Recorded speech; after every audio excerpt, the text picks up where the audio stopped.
आप सभी को स्नेह भरा नमस्कार। आज हम सुनेंगे करवा चौथ व्रत की व्रत कथा। करवा चौथ व्रत कार्तिक मास की कृष्ण पक्ष की चतुर्थी को मनाया जाता है। इस दिन सुहागिन स्त्रियां अपने पति की लंबी उम्र के लिए यह व्रत करती हैं।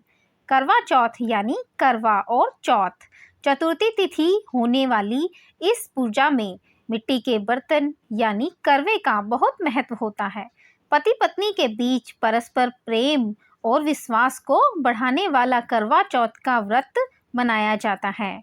इस बार करवा चौथ का व्रत 1 नवंबर को 2023 में रखा जाएगा।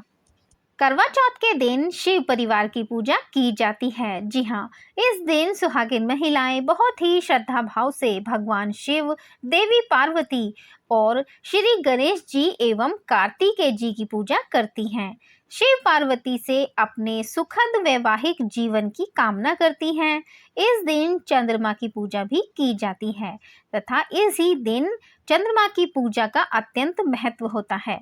पति की लंबी उम्र के लिए रखा जाने वाला यह व्रत चंद्रमा को अर्घ्य देने के बाद ही पूरा होता है।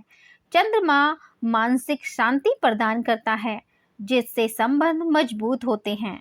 शिव की जटा का भूषण चंद्रमा दीर्घायु का प्रतीक भी माना जाता है। आइए सुनते हैं करवा चौथ की व्रत कथा के बारे में। एक समय की बात है, एक साहूकार था। उसके 7 बेटे थे और एक बेटी थी। वह सातों भाइयों की प्यारी बहन थी। सभी एक साथ ही बैठकर खाना खाते थे। एक दिन कार्तिक की चौथ आई तो उसकी बहन ने करवा चौथ का व्रत रखा। सारे भाई भोजन करने आए और अपनी बहन से बोले, आ बहन, तू भी खाना खा ले। उनकी माँ बोली, आज यह खाना नहीं खाएगी, इसका करवा चौथ का व्रत है। जब चांद निकलेगा तभी खाना खाएगी। तो उसके भाइयों ने छल कपट से जंगल में आग जलाकर छलनी में से चांद दिखा दिया। तो वह अपनी भाभियों से बोली, चलो भाभी, चांद निकल आया है, अर्घ दे दो। तो उसकी भाभी बोली, ये तो तेरा चांद निकला है, हमारा तो रात को निकलेगा। यह सुनकर भाइयों के कहने से उसने चांद को अर्घ दे दिया और खाने बैठ गई। पहला टुकड़ा तोड़ा तो बाल निकल आया, दूसरा टुकड़ा तोड़ा तो छींक मारी, तीसरा टुकड़ा तोड़ा तो राजा के घर से बुलावा आ गया कि राजा का लड़का बीमार है, जल्दी भेजो। माँ ने लड़की के पहनने के लिए 3 बार संदूक खोला। तीनों बार सफेद रंग के कपड़े निकले। अब उसको सफेद कपड़े पहना कर ही ससुराल भेज दिया और माँ ने लड़की के पल्ले में एक सोने का सिक्का बांध दिया और बोली, रास्ते में जो भी मिले पैर पड़ती जाइयो, जो तुझे सुहाग का आशीष दे उसे सोने का सिक्का दे देना और पल्ले को गांठ लगा लेना। अब उसे रास्ते में जो कोई भी मिला सबके पैर पड़ी, पर किसी ने भी सुहाग का आशीष नहीं दिया। अब वह ससुराल में आई तो दरवाजे पर छोटी ननंद खड़ी थी। वह उसके पैर पड़ी तो ननंद बोली, सीली हो, सपूती हो, 7 बेटों की माँ हो, मेरे भाई का सुख देखो। अब उसने सोने का सिक्का ननंद को देकर पल्ले को गांठ मार ली। उसके बाद वह अंदर आई। आकर देखा कि उसका पति बड़ा है। अब वह उसे लेकर एक कोठरी में पड़ी रहती। 1 साल तक उसकी सेवा करी। उसकी सास बांदी के हाथ बची कुची रोटी भेज देती। इस प्रकार उसे अपने पति की सेवा करते करते 1 साल हो गया। करवा चौथ का व्रत आया। सारी पड़ोसनों ने नहा धोकर करवा चौथ का व्रत रखा। सबने सिर धोकर हाथों में मेहंदी लगाई, चूड़ियां पहनी। वह सब देखती रही। एक पड़ोसन बोली, तू भी करवा चौथ का व्रत कर ले। तब वह बोली, मैं कैसे करूं? तो वह बोली, चौथ माता की कृपा से सब ठीक हो जाएगा।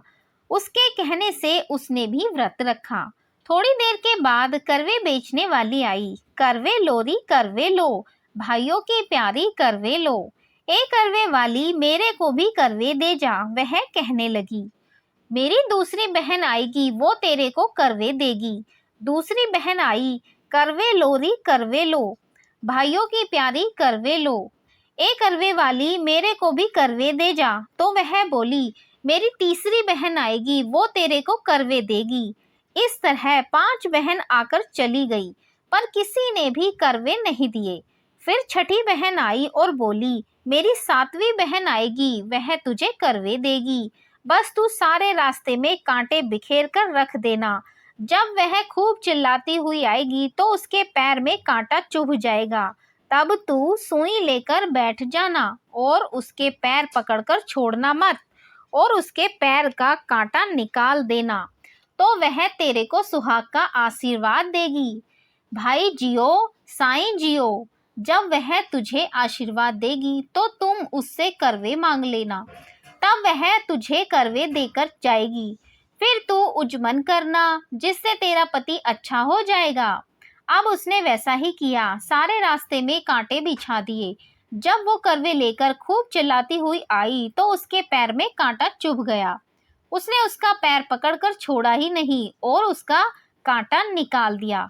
तो उसने आशीर्वाद दिया। तब वह बोली, जब तूने मुझे आशीर्वाद दिया है तो करवे भी देकर जा।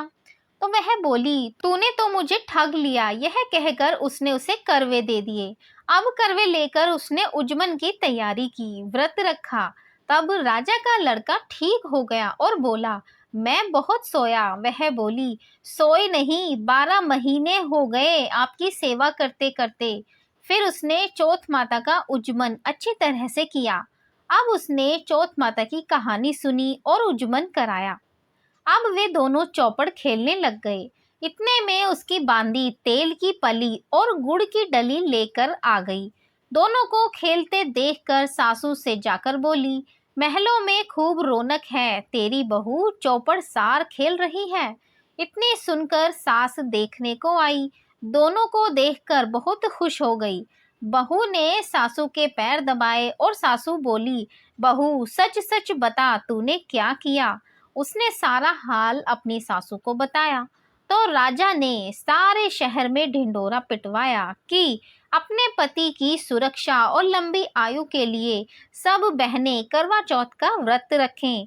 पहले करवे को अपने पीहर में जाकर उजमन करें। हे करवा माता, जैसा राजा के लड़के को जीवन दान दिया, वैसे सब किसी को देना। कहानी सुनते सुनते कटोरी में चावल लें और चांद को अर्घ देते समय आप यह मंत्र बोल सकते हैं। चांद को अर्घ देते समय ऐसा 7 बार बोलें।